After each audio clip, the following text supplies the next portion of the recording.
শুভ সকাল বন্ধুরা, মৌসুমি লাইফস্টাইলে আরও একটি ব্লগে তোমাদের স্বাগত। আর এখন সকালবেলা মা উঠে পড়েছে, বেশ খানিক আগে উঠে সকালে গোপাল টোপাল তুলে ও পড়তে বসেছে। আমি উঠলাম এখন 8টা বাজে। তো এখন থেকে আমি আমার ব্লগটা স্টার্ট করছি। এবার মিঠি ওঠার পালা। মিঠি উঠে ওকে পড়তে বসানো, সকালে ব্রেকফাস্ট, এখন ঘর পরিষ্কার, অনেক কাজ পড়ে আছে। চলো আজকের ব্লগটা একটু অন্যভাবে তোমাদের সাথে শেয়ার করার চেষ্টা করি। তো চলো দেখতে থাকো। ঘুম থেকে তো উঠে পড়েছি, কিন্তু বাসি বিছানা পড়ে রয়েছে। তো ভাবলাম আগে চটপট বাসি বিছানা তুলে নিই, তারপরে অন্যান্য কাজে হাত লাগাবো। আর এদিকে মিঠির তো কালকে এক্সাম, কালকে ম্যাথ এক্সাম। তা ভাবলাম সময়টুকু নষ্ট করে কী লাভ, কাজ করতে করতে মিঠিকে নিয়ে বসি, ও অঙ্ক করুক আর আমি আমার কাজ করি। এমনিতে তো মিঠির সমস্ত কিছুই রেডি হয়ে রয়েছে, তবু একটু পাশে থাকলে কি হয়, ওর একটু ভালোই হয়, যাতে কোথায় ভুল হলো বা কিছু হলো একটু চেক করে দিতে পারি সাথে সাথে। তবে খুব একটা সমস্যা হয় না। যাই হোক, প্রচুর কাজ পড়ে রয়েছে চারিদিকে। আমি জানি না কী করে শেষ করব, কখন করব। মামের স্কুল আছে, মিঠির নেই ঠিকই, বরং মিঠির নেই বলেই কাজ আমার বেশি। কি করে শেষ করব জানি না। শরীর পাচ্ছে না তো কি হয়েছে, আজকে কিন্তু আমার একটাই মন্ত্র, আমি ভয় করব না, ভয় করব না। দুবেলা মরার আগে মরবো না ভাই, মরবো না। তো যতক্ষণ দেহে প্রাণটা আছে, আমি কোনো কিছুকে পরোয়া না করে যতক্ষণ ক্ষমতা থাকবে ততক্ষণ নিজের ফোর্সে ছুটব। সংসারের কাজগুলো তো করতেই হবে। নিচ থেকে বিছানা তুলে মিঠিকে বললাম তুই যা ওপরে উঠে পড়তে লাগ, ওকে কাজ দিয়ে দিয়েছি। আর আমি ঘরটা চটপট করে ঝাঁট দিয়ে নিই। বেলা গেলে মুছবো, কিন্তু এখন তো সকালবেলা, এখন তো মোছার সময় হবে না, কারণ অনেক কাজ পড়ে আছে। মাম স্কুলে যাবে, ওর টিফিন করতে হবে। ওকে বললাম তুই ব্যাগটা গুছিয়ে ফেল, আমি এদিকে চটপট কাজ করে নিই। এবার টিফিন করবো, ওর এখনও স্নান টান বাকি আছে, ওর বেশ খানিকক্ষণ, এখনও প্রায় ঘন্টা দেড়েক বাকি আছে। আর ভাবছি সকালবেলা তাড়াহুড়ো করে কি করব, প্রেশারে একটু আলু সেদ্ধ ভাত করে দেবো, ঘি দিয়ে ওটা খেয়েই চলে যাবে। আর টিফিনটা বানিয়ে দেবো, টিফিন খাবে। স্কুল থেকে বাড়ি এসে যে রান্নাটা করব সেইটাও তখন খাবে আর কি। তো সেই জন্য চটপট কাজগুলো সেরে ফেলি, কারণ ভাত করতে তো সময় লাগবে না, প্রেশারে বসিয়ে দেবো, নিজের মতো হয়ে যাবে। কিন্তু তার ফাঁকে যেটা, মিঠিকে পড়ানোটাও একটা খুব জরুরি। ওকে যাচ্ছি মাঝে মাঝে একটু অঙ্ক দিয়ে আসছি, আগে যেগুলো দিয়ে এসছি সেগুলো চেক করে নিচ্ছি। আর এদিকে চলে এসেছি আবার রান্নাঘরে, মামার টিফিনটা রেডি করতে হবে। টিফিনে ওর জন্য আজকে সুজির, ওই ঝাল সুজি হয় না, সেই ঝাল সুজি বানাবো। এবার মাম ভীষণ ভালোবাসে কারি পাতা আর ওই সর্ষে ফোড়ন দিয়ে, ওই সাউথের স্টাইলে, উপমা স্টাইলে আর কি, যেটা সেইভাবে করতে। আমরা বাঙালিটা তো ঝাল সুজি বলি। তো যাই হোক, সেইটাকেই বসিয়ে দিয়েছি। আর ওরা একটু, অনেকগুলো বন্ধু একসাথে খায়, তো একটু কোয়ান্টিটিতে বেশি না দিলে, সবাই একসাথে বন্ধুরা মিলে খায় আর প্রত্যেকে ভালোবাসে আমার হাতে রান্না খেতে। তো ওটাই করছি। এবার সকালবেলা একসাথেই করছি। ওই মটরশুঁটিগুলো বেছে আমি খাবো, কারণ আমার তো মটরশুঁটি খাওয়া বারণ। তো আমি ওটা খাবো না, মিঠিরও টিফিন হয়ে যাবে, আর বাকি যেটা থাকবে সেটা মামকে দিয়ে দেবো। ব্যাস, তাহলে ঝটপট। আর এইটা কি বলো তো, খুব সহজে ইজিয়েস্ট রান্না, খুব তাড়াতাড়ি ফাস্ট হয়, আর খুব খেতেও ভালো লাগে। আর জলখাবারের জন্য এটা কিন্তু বেশ ভারী একটা খাবার। তো আমি আগে টিফিন বক্সটা ফিল আপ করার চেষ্টা করছি, কারণ ওকে মামকে আগে ঠিক করে দিয়ে নেব, তারপরে যেটা থাকবে সেখান থেকে মিঠিকে দেবো, তারপরে বাদ বাকিটুকু আমি নেব, তাহলে হয়ে যাবে। দেখি মাম ওদিকে খাওয়া দাওয়া হয়ে গেছে, ওকে দিয়ে দিয়েছিলাম, মাঝখানে একটু ভাতটা মেখে দিলাম, ও খেয়ে টেয়ে নিয়ে ওর মতো বেরিয়ে গেছে। এবার আমার প্রথম যে কাজ সেটা হচ্ছে মিঠিকে পড়ানো। ওর সিলেবাসটা সকালের মধ্যে কমপ্লিট করে ফেলবো। কালকে একবার করা হয়ে গেছে, আজকে আর একবার রিভিশন করাবো, তারপরে সংসারের কাজে হাত দেবো। কারণ একবার যদি ওকে ছেড়ে আমি উঠে যাই না, পরে আর ওই ফাঁকে ফাঁকে সেভাবে পড়ানো হবে না। তাই ভাবলাম কোনো কিছু দরকার নেই বাবা, আগে ওকে পড়তে বসাই। কারণ সকালবেলা ঝামেলাটা তো মিঠিয়ে দিয়েছি, মাম স্কুলে চলে গেছে, মিঠির টিফিন হয়ে গেছে, আমার টিফিন করা, ওষুধ খাওয়া সব হয়ে গেছে। তাহলে এখন প্রথম যে প্রায়োরিটি সেটা হচ্ছে মিঠিকে ওর সিলেবাসটা কমপ্লিট করা, একবার কমপ্লিট রিভিশন করানো আর কি। তো যাই হোক, মিঠি কিন্তু ক্লাস 3-তে পড়ে। এখনও অবধি মিঠি কোনো টিউশন আমি রাখিনি।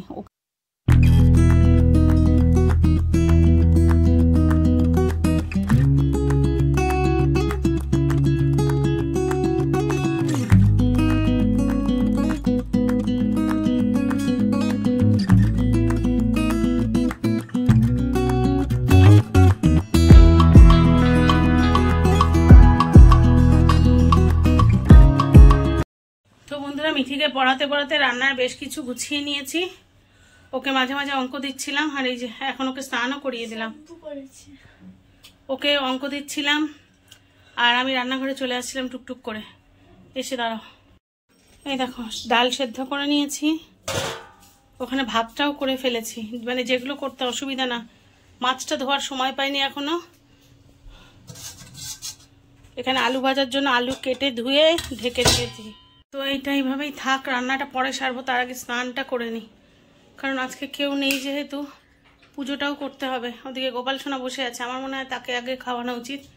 আর মিঠিকে তো দেখলে স্নানটাও করিয়ে দিলাম কাজ করতে করতে জব করে।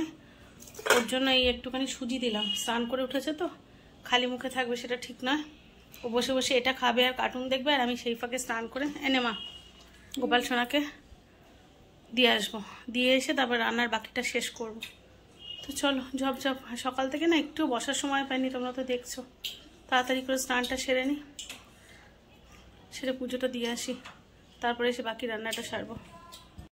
তো এবার চলে এসেছি ঠাকুর ঘরে।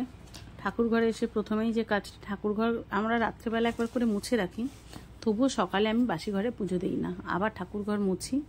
না আগে এসে ঠাকুর ঘরটা মুছে ফুল টুল তুলে নিয়ে এলাম, ঠাকুরের জল নিয়ে এলাম, এসে প্রথমে গোপাল সোনাকে স্নান করালাম, তারপরে শিব স্নান, এরপরে আছে আমার মা কালী আছে, তার রোজ মাকে স্নান করাই না, কিন্তু মায়ের পা প্রতিদিন ধোয়াই। তো সেই সবগুলো করে ঠাকুরকে জল মিষ্টি দিয়ে এবার ঠাকুরকে তাড়াতাড়ি করে ফুল টুলগুলো দিয়ে নিই, কারণ আজকে একটু চটপট করছি, কারণ তোমরা দেখলেই আমার রান্নাও কমপ্লিট হয়নি। তবুও ঠাকুর ঘরে এলে তাড়াতাড়ি করলেও আমার অন্তত 45 থেকে 50 মিনিট তো লাগেই। এমনি 1 ঘন্টা লাগে, আর তাড়াহুড়ো করলেও 45-50 মিনিট লাগে। এর আগে আমার ঠাকুরঘর থেকে বেরোনো হয় না, কিছু করার নেই। আর কি জানি, মানে মনে হয় সব থেকে যদি কোথাও শান্তির জায়গা থাকে সেটা হচ্ছে এই ঘরটা। এই ঘরে যেটুকু সময় কাটাবো সেই সময়টুকু শান্তির।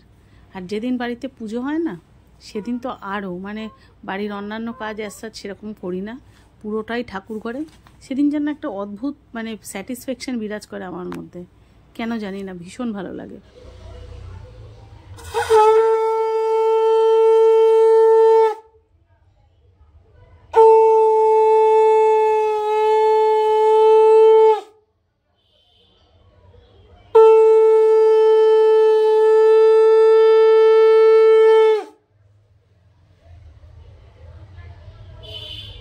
পুজো টুজো করে এবার রান্নাঘরে চলে এসেছি। তোমরা তো দেখলে ইনকমপ্লিট কিছু কাজ আছে, ঝটপট রান্না সারতে হবে। মিঠিটাকে সেই স্নান করিয়েছি, করে বসিয়ে দিয়েছি, বসিয়ে এর মধ্যে রান্নাটা চাপিয়েও দিয়েছি। মিঠি কার্টুন দেখছে, আমি বললাম মা ডাল সেদ্ধ আলু ভাজা দিয়ে খাবে, বললো না না তুমি করো আমি আছি। আমার মেয়েটা বোঝে গো। আলু ভাজা চাপিয়ে দিয়েছি, বললাম আলু ভাজাটাকে চাপিয়ে দিই তারপরে তোমাদের সাথে কথা বলবো। ভিডিও আপলোডে বসাবো, ভিডিও আপলোড করতে করতে রান্নাটা সেরে নিই, রান্না সেরে তারপরে তোমাদের কাছে একবারে আসছি। ততক্ষণের জন্য চলো এগুলো ঝটপট করে নিই। ফাইনালি রান্নাবান্না সব শেষ হলো, মিঠিকে খাওয়াবো, নিচে খাবো। চলো দেখে কি করলাম। এই যে মাছের মাথা দিয়ে ডালটা, আলু ভাজা, আর এইটা তো ভাত জানো। সেটুকুই রান্না, মিঠি আর মা মই দিয়ে খাবে, আর আমি খাবো শুধু আলু ভাজা দিয়ে ভাত। এখন আর এত বেলায় কিছু করার মতো ক্ষমতাও নেই, ইচ্ছাও নেই। চলো এবার হচ্ছে ওকে খাইয়ে নিই, তারপর ওকে আমরা একটু পড়তে বসাবো। কালকে মিঠির ম্যাথ এক্সাম, আর হাফ ইয়ারলিতে না প্রচুর সিলেবাস দিয়েছে, প্রচুর, মানে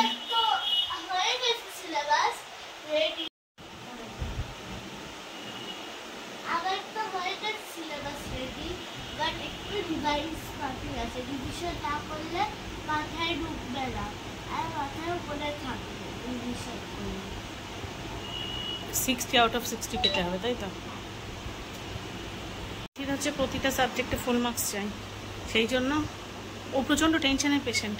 ও যদি ধরো ক্লাসে কোনো একটা কিছুতে 50টা কোশ্চেন করিয়েছে, ওকে 50টাই মানে একদম ঠিক ঠিক পড়তে হবে। 49টা মুখস্থ হলে ওর হবে না, তাহলে চিন্তা শুরু করে দেবো, ওই একটা হলো না ওটাও কমপ্লিট করতে হবে। তো হচ্ছে মানে ওর কিন্তু সিলেবাস শেষ হয়ে গেছে, 2-3 বার করে অঙ্ক রিভিশন হয়ে গেছে, সব পাচ্ছে, 100% পাচ্ছে, তবুও আবার করো আবার করো আবার রিভিশন। তো খাইয়ে দাইয়ে আবার একটু বসবো, তার আগে চলো কাজ ছেড়ে নিই, তারপরে আবার আসছি। তো খাওয়া দাওয়া তো হয়ে গেছে আমার আর মিঠির। আর আমি জানো মানে একটু না শুলে পারি না, সকাল থেকে আজকে হিউজ কষ্ট হয়েছে, হিউজ। আমি আর পাচ্ছি না, এত কষ্ট হয়েছে, পুরো আমি অলমোস্ট শুয়েই পড়েছি। কিন্তু মিঠির এনার্জি দেখবে, পড়তে হবে, কাল এক্সাম আছে, একটু সময়ও ছাড়বো না। ওর এনার্জির কাছে হার মেনে গিয়ে আমি জেগে আছি। এবার কিন্তু পাচ্ছি না, তাই প্রায় শুয়ে পড়েছি, যে ওকে কিছু কোশ্চেন দিয়ে দিয়েছি। তুমি শোও, কিন্তু কালকে আমার পরীক্ষা, আমার পড়তে হবে। এত টেনশন এইটুকু ক্লাস 3-তে পড়া মেয়ে, ভাবো। হ্যাঁ ঠিক আছে, ক্লাস 3 হয় আর ক্লাস 12 হয়, একটু একটু করে পড়লেই তো বড় হবে। ঠিক আছে, ওর মতো ওকে একটা ইউনিট টেস্টের কোশ্চেন দিয়ে দিয়েছি, ও আনসার করুক, আমি সেই ফাঁকে একটু শুয়ে নিই। আমি আর পাচ্ছি না। তারপর মাম এলে মাম নিজের মতো খেয়ে নেবে, টেবিলে রাখা রয়েছে, আমি একটু শুয়ে নিই। আবার যদি একটু বিকালের দিকে বেরোনোর আছে, আমি জানি না, শরীর সাথ দিলে বেরোবো, নাহলে বেরোবো না।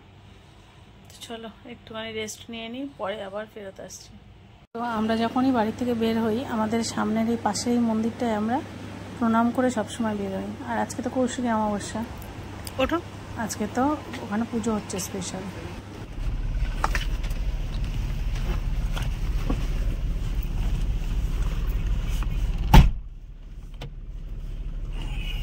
ঘরের পাশে পুজো হলে ভালোই লাগে। আজকে অমাবস্যা বললাম তো, কৌশিকী অমাবস্যা। তো যেটা বলছিলাম, ভেবেছিলাম বেরোবো, শরীরটা ভালো দিচ্ছে না, বেরোবো কি বেরোবো না শিওর হতে পারছিলাম না। তারপরে ভাবলাম না, দরকারটা এতটাই জরুরি যে না বেরিয়ে উপায় নেই। ঠিক আছে, আর সেই জন্যই আর নর্মাল ট্রান্সপোর্ট মানে অটো ইউজ করলাম না। তোমার দাদা বলে শরীরটা ভালো লাগছে না, চলো ক্যাবে যাই, আর কোথাও তো একা যাই না জানো। সেই জন্য বেরিয়ে পড়েছি। কাজ ছেড়ে কতক্ষণে ফিরবো জানি না, তবে যাই হোক, যা রান্না করেছিলাম দুপুরে রয়ে গেছে, অত রাত্রে রান্নার চিন্তা নেই। চলো কাজটা সেরে আসি।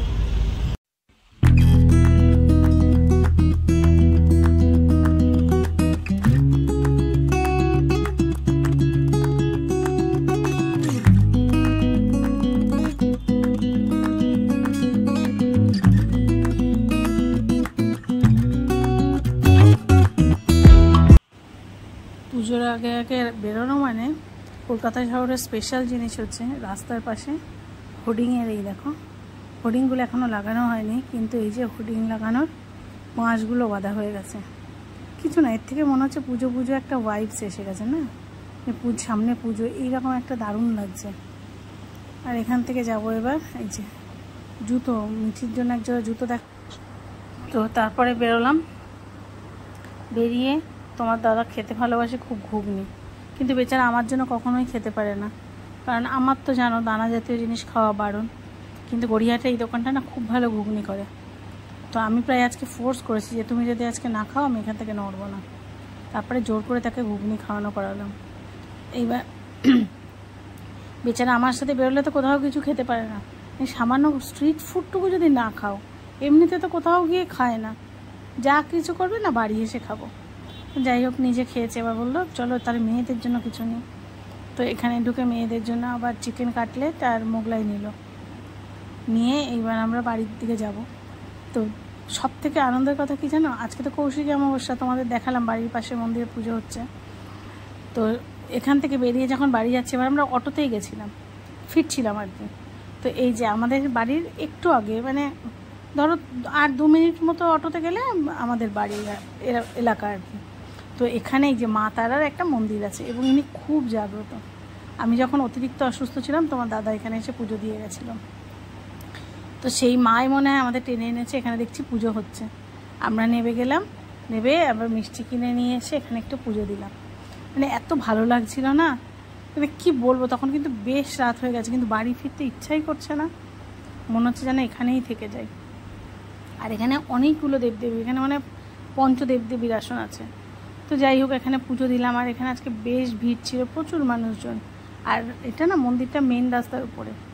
তারপর তোমার দাদা বললো পুজো দিয়ে প্রণাম করা হয়ে গেল আমার, তখন বললো তুমি বাড়ি চলে যাও, আর আমি প্রসাদটা নিয়ে, মানে যেটা পুজো দিয়েছে যে মিষ্টিটা, কারণ কি বলো তো প্রসাদ ফিরিয়ে দিতে নেই, সেই জন্য প্রসাদ নিয়ে আসতে হয়।